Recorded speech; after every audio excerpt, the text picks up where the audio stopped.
Hello, welcome to episode 64 of SirNicolay Cattery, and for today we're just going to have part 2 of the Q&A that we started with the last episode. And we have new questions for today that we're going to answer. And the first one is actually from Ed Scarley, and Ed Scarley made a comment here. Oh my god, the cat's so cute.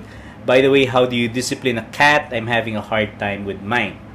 So, disciplining cats, let's try to actually first define it. So, when you say discipline, does that mean, you want your cat to follow a certain kind of behavior and not do things, that are annoying or like, destructive or whatever.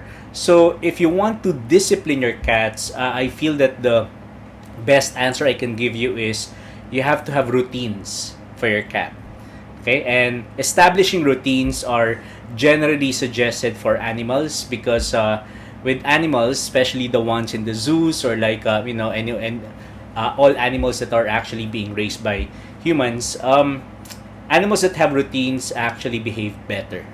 And the reason is that generally animals do not like surprises. So when it comes to, for example, feeding them or like trying to make them follow a certain kind of behavior, if there's a set of time that they follow and they stick to it, animals actually feel more comfortable with that. So as an example is their diet. So if you want for them to eat normally, the best thing to do would be to have a strict schedule when it comes to eating. So like they can have strict time for them to actually follow. And when there's something that is different in the environment, animals tend to actually get a bit rattled or stressed. And that's also the same with cats. And that's the reason why when you have cats and you add another cat or like another dog or like there's a person that's different in the house, your cat sometimes would feel not really good about it. So with cats' behavior, if you want them to be predictable, to be disciplined, the best idea is that you have to establish a kind of a routine, and everything should be familiar with them. And the moment that your cat Eds would have a very stable environment with routines, your cats will be disciplined. All right. Okay, so that's question number one. Let's go to question number two. So question number two is from Abidin Avci. I want to ask how many cats should I get? Sometimes I wouldn't be at home for one night due to my job.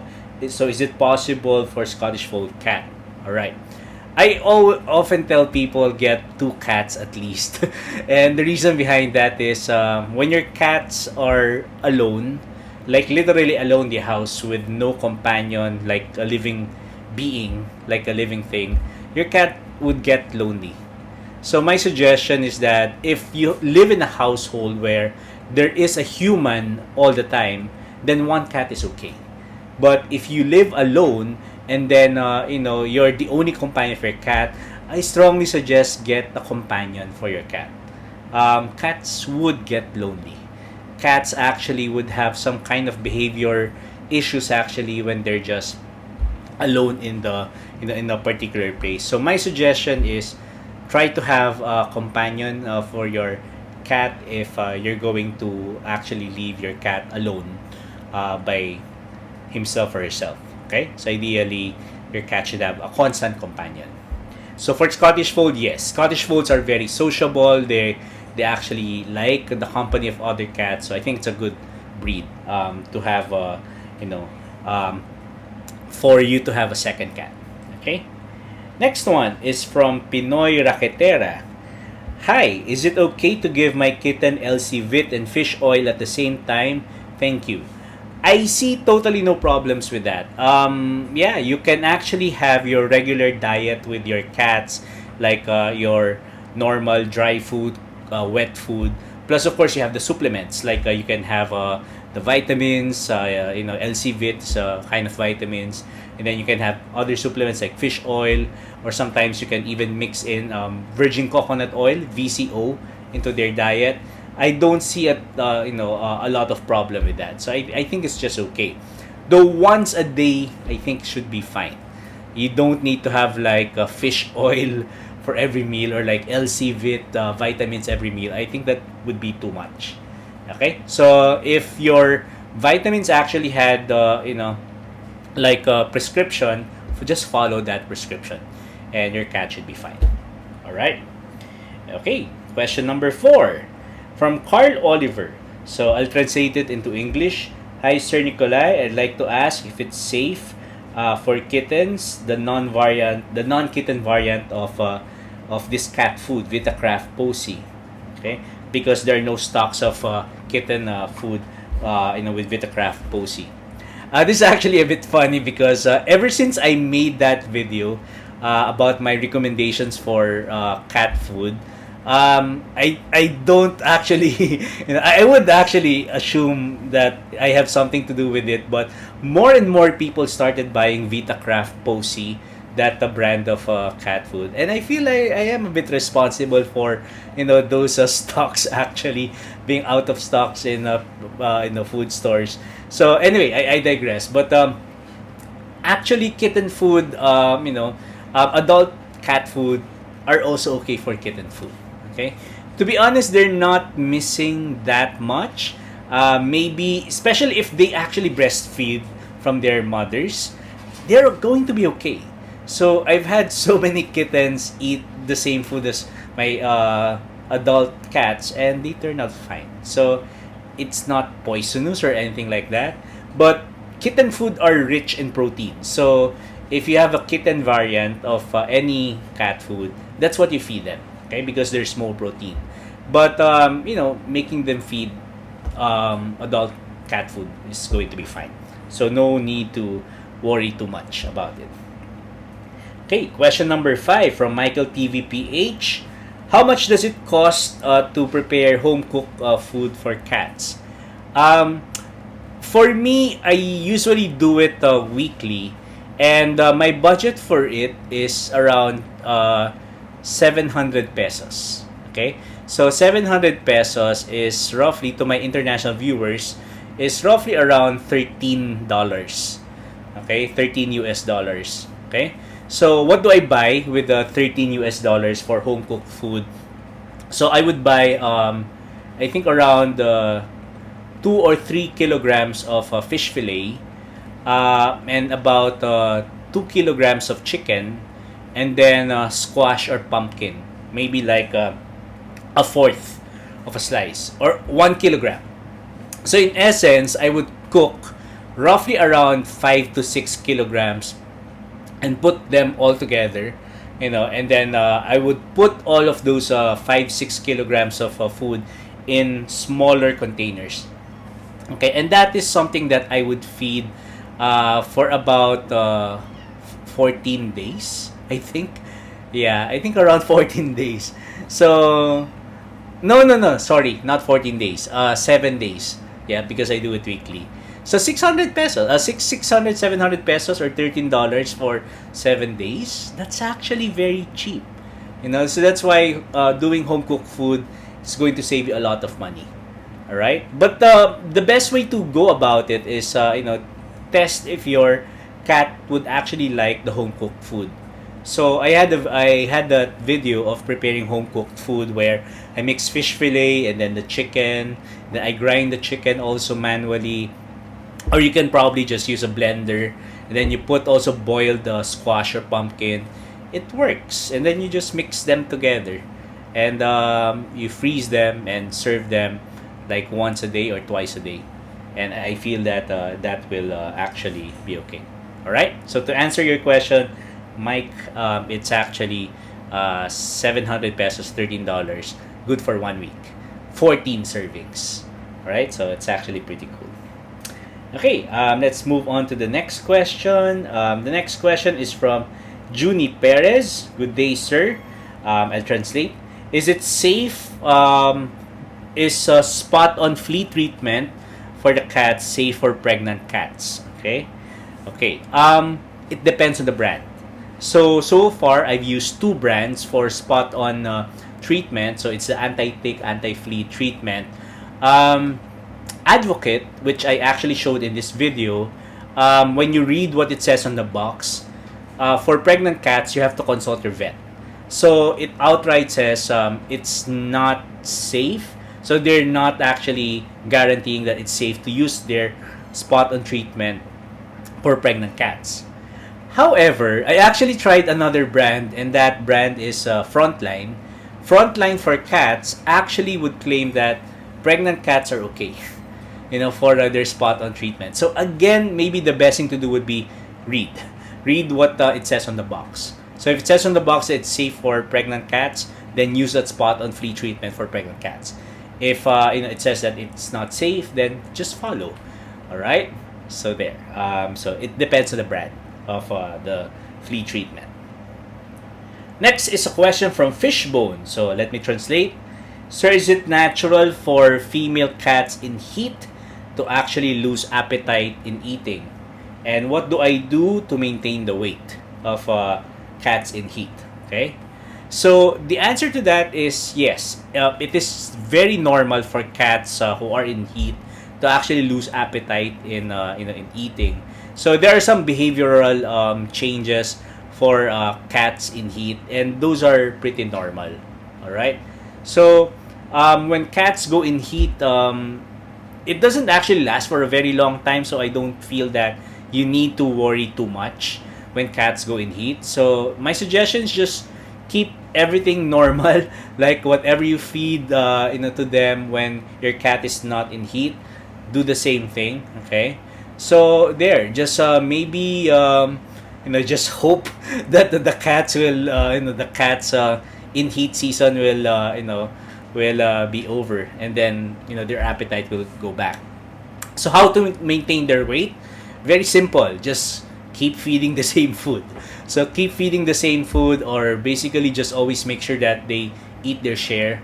So it's actually very nice to keep track of how much you're feeding them. Okay, so like for example, you can keep track of how many pouches of wet food do you feed, or like for example, if you cook your own food, how many grams or how many cups. It's nice actually to know if your cats are your cat's serving size every day, so that you can monitor if your cats are losing appetite or losing weight. So the point is that if you want to maybe increase their weight, then add a bit more proportion to their food. Or usually some people would suggest feed smaller amounts many times a day. So when cats eat multiple times a day, they can actually get gain weight better if you do it like that. All right. Okay, this next question is from Darwin John Ortiz. Which flavor do they like the most among the canned cat food that I featured? Okay. Normally when I make recommendations for wet food, wet cat food, and for wet cat food, the variants are pouches and cans. Normally, I tell people that the one that my cats tend to like the most are actually the pouch wet food. Okay, so if I'm going to rank it, pouch wet food are the best. They're the most liked by cats. Okay, and usually they come in gravy or like all meat or in jelly. So those are the most palatable or most likable by cats. Okay, so if you have money to buy pouches of a wet food, that's what you get as much as possible. All right. So what flavor? Any flavor is okay. Any flavor is okay as long as it's pouch wet food. Usually, cats love them. Okay. Now, rank 2 among the wet food is smaller cans. Smaller cans, wet food are actually more palatable also, or more likable by cats. Okay. They are almost the same price as the pouch food. But the problem is that if you add up everything, and if you have so many cats, you would actually save more money if you buy the larger cans.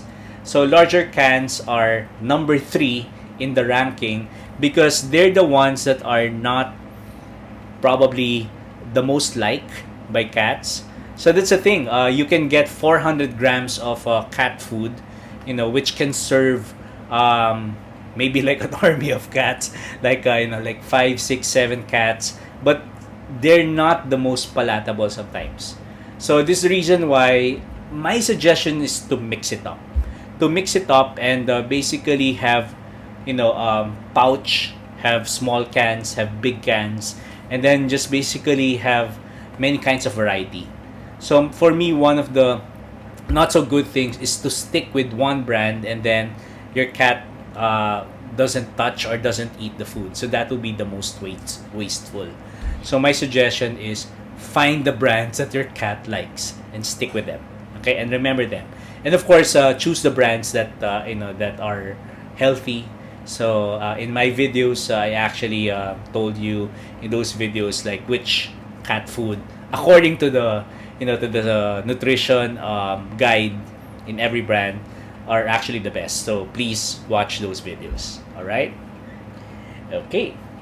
So let's move to the next question. We have Gladys Peñaflor. Okay.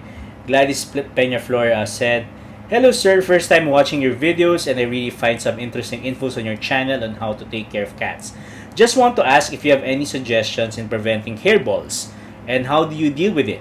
Thank you in advance." Okay, good question. I haven't really made a video about hairball, but there was a video that I made about cat grass, and usually that's the main suggestion of many cat experts is to actually try to feed your cats cat grass. Okay, and why? What's the point of cat grass and hairballs? So the thing is that cats who eat cat grass more often, they actually have a bit of component in them that makes the cats actually expel the hairball better or more efficiently.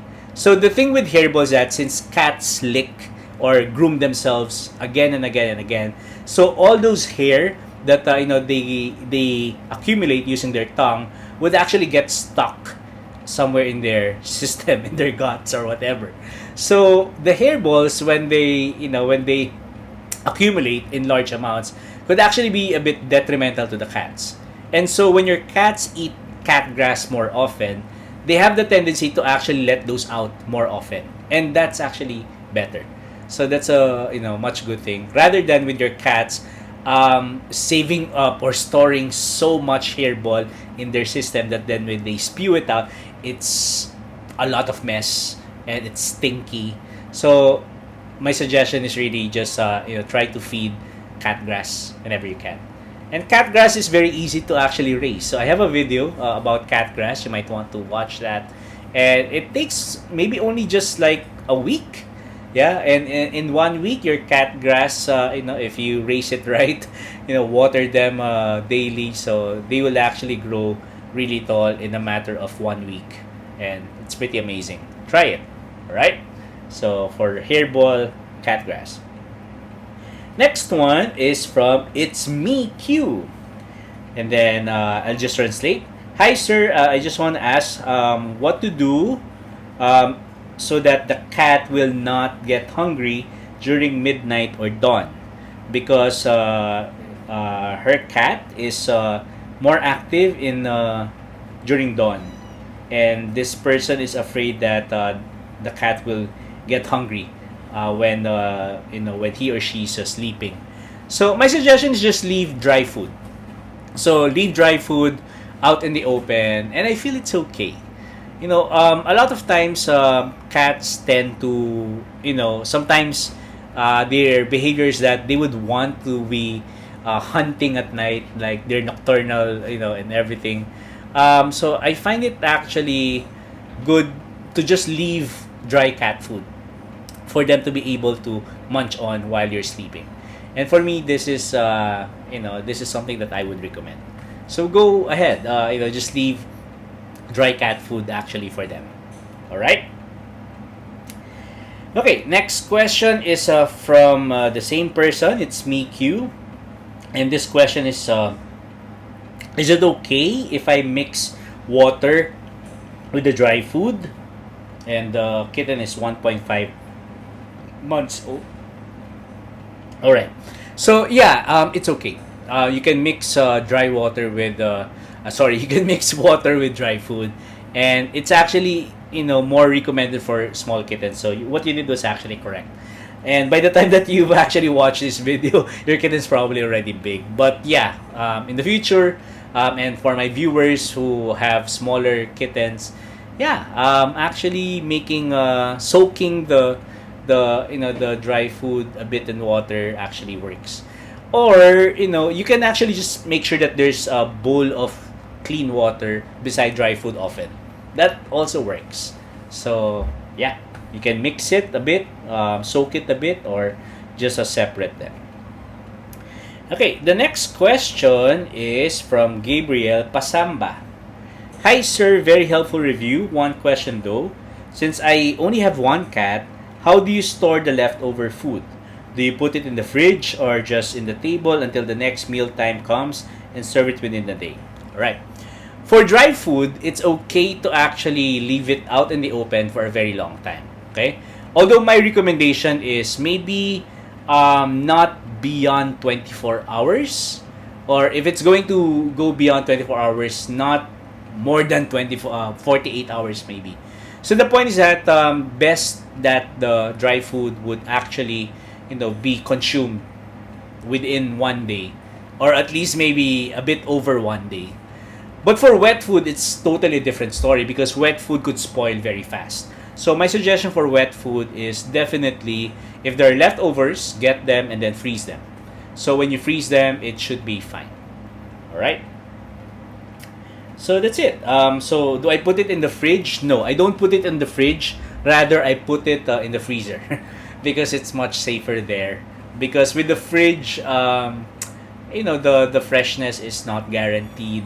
But definitely you have to microwave the cat food, before serving them again. Okay?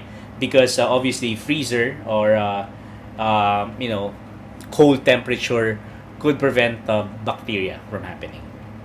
Right? Okay, thank you so much for watching, and I hope you learned something new. So with the last message here, it's December 23. So I'm doing it slowly, but 20 minutes a time I think is going to be feasible for everyone. Alright, so in the next episode, I will do maybe around 12 questions again, and I hope that I'll be able to answer as many questions as possible in the next few days.